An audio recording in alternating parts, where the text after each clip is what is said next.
Hey, curl friends, and welcome back to Coconuts, home of the Long Hair Society. If you are not a member of the Long Hair Society, child, what is you doing? Come get some of this long hair. Coconuts. As you can see, my beautiful client came all the way from cross states to come see me. Now, she is a blonde bombshell. You see the bamboo earrings? Yeah, she's that girl. So she came to get a full sewing, but first I had to remove an old sewing that she got from a previous hairstylist. I think she broke up with her hairstylist and now she's seeing me. She told me she kept this hairstyle in for 3 months or a little bit over that. She did tell me that the stylist didn't do it that great because it was falling apart and falling out. We ain't gonna do too much bashing on the hairstylist, because she did what she could. She booked me for a full sewing because she wants to get her edges back to its full glory. Now, she's a retired lace front wearer with the glue. Yeah. But she came to me and she's like, she's done with that. She wants to have her edges back. She wants her hair to be fuller. She wants it to be longer. She wants it to be moisturized, healthy, softer, all of that. So, she came to your girl, Crystal. And if you want to book with me, make sure you check out the description box below. Anytime you are in South Florida, visiting the MIAO or the Fort Lauderdale, you can come see me. Now, the sewing she had in before was a lace closure sewing, which is not my favorite for keeping it long term because I feel like the lace closure, it can be a little rough on your crown area, and sometimes it can thin out that area. It can be too itchy. It can cause too much buildup. I just feel like lace closure sewing should only be worn for like a month before you should get it redone, in my opinion. It's not for like long-term, long-lasting sewings. I'd rather a full sewing for that. Now, I don't know if her hair grew out this much in such a short amount of time, or the stylist ain't really braid her hair to the scalp, if you know what I mean. But I think it's a mix of the both. I feel like she got a good amount of growth and the braid pattern was just like a little loosey-goosey if you ask me. But either way, I have to use my heavy hitters to really get down and get this thing untangled. I had to use my main magic elixir in my bottle of water, spray that down, and then you see me use my main magic growth sauce, and then I'm putting it in areas on the saturated hair strands, massaging it in, using my comb, the tail of it, to unlock the braids before I start finger detangling. It's a process, but I do this. There's three important parts of an install. It's how it's installed, making sure it's not too tight, not too much tension, not using any glue. And then there's during the install where you're making sure you're staying on top of your maintenance. You're either watering your hair often or you're definitely shampooing and conditioning your hair at minimum 1 to 4 times per month. And then after the 5 to 6 months mark, when you're ready to take it down, you got to make sure you remove it right. Because if you spent all that time trying to get you 3 to 4 inches of new growth and you don't take it down right, you're going to lose all that hair. So that's why she came to me to have me remove her sewing. Even though I didn't install the sewing, I am so good at removing sewings and helping people retain length that she was like, oh girl, you have got to take this sewing out. Because if she had went to maybe even to the same stylist or another stylist, they would rip her hair out. They wouldn't even take the time to finger detangle. So what I do, I like to unravel the braids first, gently, and then I go back and go section by section and finger detangle, getting out all the matted hair, the shed hair, the tangled hair, removing the buildup. And this way it has some type of order. I have it more structured and I can really section it away once I'm done with each section. Not only does she have different hair colors in her natural hair, including gray hair, some hair color dark dye to cover the grays. Then she has some blondes. She got a lot going on in here, but that's cool. She also has a bunch of textures. As you can see, her hair appears to be 4C, but I feel it's more of like a 4B. It's just that she has a lot of frizz going on and her hair is extremely dry. But we ain't going to ignore the fact that even though she has fine hair strands, homegirl got a lot of it. This is what I call borderline high density hair. Her hair is so doggone thick, and I'm talking about we only working with 85% of her hair because the lace glue done took out 15% of her hairline. So imagine her hair at its 100% potential.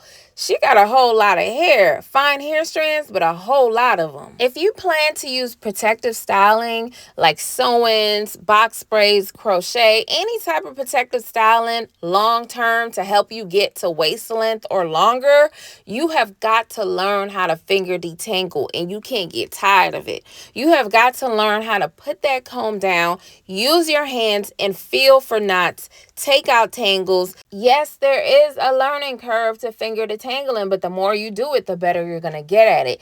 But you ain't going to be that good without them two products, that Main Magic Elixir and that Main Magic Growth Sauce. That's going to help you get through them tangles, get through that matting, and really untangle your hair after you spent so much months growing out your new growth. She wasn't able to really moisturize her hair throughout the months of having this install in.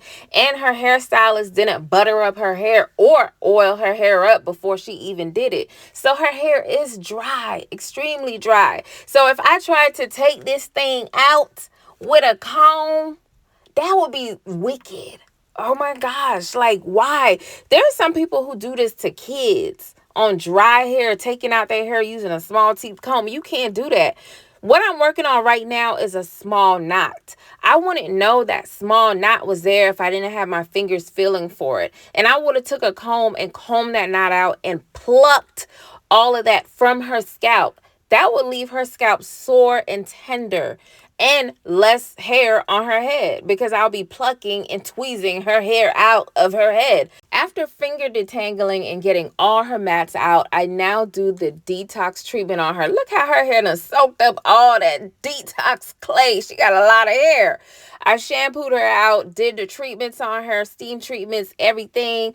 And now it's time for me to finger detangle again and blow dry her hair and style her hair. So yes, you do finger detangle numerous times throughout this install, but it's worth it because this is how you remove and reinstall in one day and still keep the hair on somebody's head.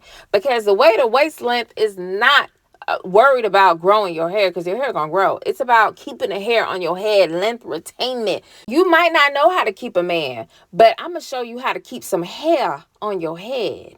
I love using my deep nourishing oil on my client's head straight out of the shampoo because it's going to add slip, the slip that I need to finger detangle her hair. It's going to nourish the strands. It's all natural, made with jojoba oil, ylang ylang, lavender, rosemary, lemon. This thing is just going to make sure that the hair is feeling good, smelling good, growing good, and softening up and giving me the slip I need to get through this hair again. You see how this, you see what's going on, but I ain't picked that brush up until I finger detangled that section first. I use this brush to check that I thoroughly finger detangle the area. That's it. I don't use it to detangle. I use it to check my finger detangling. Because we are working on softening her thick old hair, I'm going to use this thick old butter, this leave-in conditioner, and I'm going to put it all over her hair strands. I don't technically put this on the roots.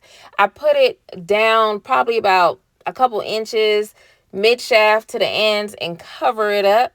And eventually it'll get to the roots while she's sleeping and all that stuff. But I try not to put heavy butters on people's roots like that.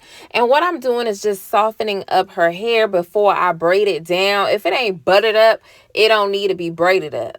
It need to be buttered up before it's braided up. And trust me, you see a huge difference on somebody's hair being oiled and buttered up before a long-term protective style versus someone who didn't have their hair buttered up and oiled up before a protective style. You notice it. I don't care how much times they wash their hair with the protective style. The butter just keeps the hair softened and conditioned all those months. I'm telling you, these natural butters be hitting. She did request a color and a cut because that's what she thought she needed.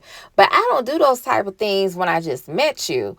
Like, I just met your hair. I don't just go straight into putting any type of chemical color on your hair just like that. And I don't go straight into cutting your hair on a first night. I'm a lady. You got to date me first for the first install. And after when we taking out my install and we putting in the next one, then we can have them type of discussions. But if she did beg me, I would have done it. But, you know, I let her know that, hey, just come back after this first sewing. See if you like it. See if you like me before I go ahead and make these semi-permanent decisions by giving you a trim, giving you a demi-permanent hair color to cover your grays. Just let's get time to get to know each other. Let your hair get to know my installs and stuff like that. I promise you, your hair will be all right for a couple of months. I will style your hair where the grays won't show. You're getting a full sew-in. You don't need a trim today. Your hair is still going to grow if you don't get a trim today. And then we can see everything in a couple months when you fly back in town to come see me. And she understood. My clients get me. We took care of the hair strands. Now we got to take care of that scalp. And we're going to add these Made Magic Growth Drops. It's magic. I'm telling you. It's made with baobab oil, peppermint oil, lavender oil, lemongrass, clary sage, cedar wood. It got some more stuff in there. I ain't going to tell too much, but I'm telling you, if you want to start growing some stronger, thicker hair, baby, you need this growth oil. It's all natural. I ain't even gonna play with you. This is something you need if you're doing any type of protective style and you're trying to grow some hair. I did use the net just to give her hair some extra support along the hairline and especially in the crown, because that lace closure did do a number on the crown area of her hair. And plus, we are trying to regrow the edges. We don't want any extra weight on it from these hair extensions. So yeah, I did use a net. And now it's time to stitch these extensions on. Like, when it comes to my stitching, nobody ain't seen me, girl. When I say I be stitching, if you don't lock your threads, baby, like, that's number one. Lock your threads. Number two, make sure you locking your threads close together. Some people be sewing in people's hair, and I see it because I'll be removing other stylists' work. You can fit a whole thumb through that stitch. You ain't supposed to fit nothing through them stitches. Nothing. Because if you have so much gaps between your stitch, when somebody's brushing, especially if they plan to keep this in for 2 months, 3 months, 4 months, when they brushing, the comb gonna get stuck up in, like, I don't play none of that. So I just go ahead and do it right. The lock threads and the close stitching is what really helps my clients keep their install in for months.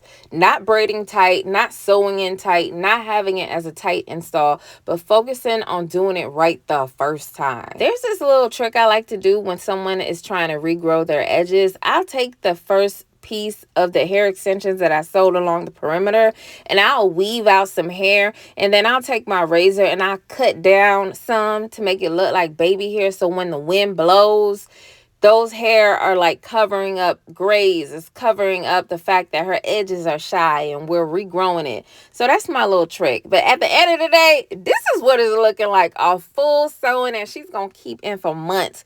Peep that hair color. She did a hair color herself. She also sells these luxury hair extensions. So if you're interested, I will link all that information below. But check out the closure. I seal that belly button good, better than any BBL. Hair tummy was tucked. Shout out to my client for flying in and trusting me with her journey. Make sure you're subscribed to see her journey as we grow out her hair to her booty.